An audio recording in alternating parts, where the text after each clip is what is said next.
پتہ ہے سب سے بڑا خسارہ تو یہ ہے کہ اس جنت میں ہماری کوئی جگہ نہ ہو جس کی وسعت زمینوں اور آسمانوں سے بھی زیادہ ہے۔ میں نے زندگی سے ایک چیز سیکھی ہے، دعائیں کروائی نہیں جاتی، دعائیں کمائی جاتی ہیں۔ دعاؤں کا رنگ نہیں ہوتا، لیکن جب یہ رنگ لاتی ہیں تو زندگی میں رنگ بھر جاتے ہیں، اور دعاؤں کے آگے تو آزمائشیں بھی ہار جاتی ہیں۔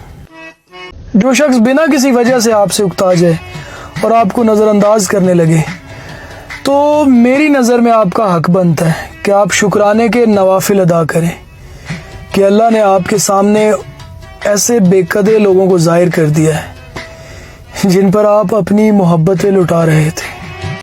اچھا، مرد کہتا ہے تعلق ختم ہونے کے بعد عورت جلد آگے بڑھ جاتی ہے، اور عورت کہتی ہے کہ مرد، لیکن سچ تو یہ ہے کہ جس نے کبھی محبت کی نہ ہو نا، وہ آگے بڑھتا ہے۔ سچا اور مخلص شخص ہمیشہ وہیں بندہ رہتا ہے۔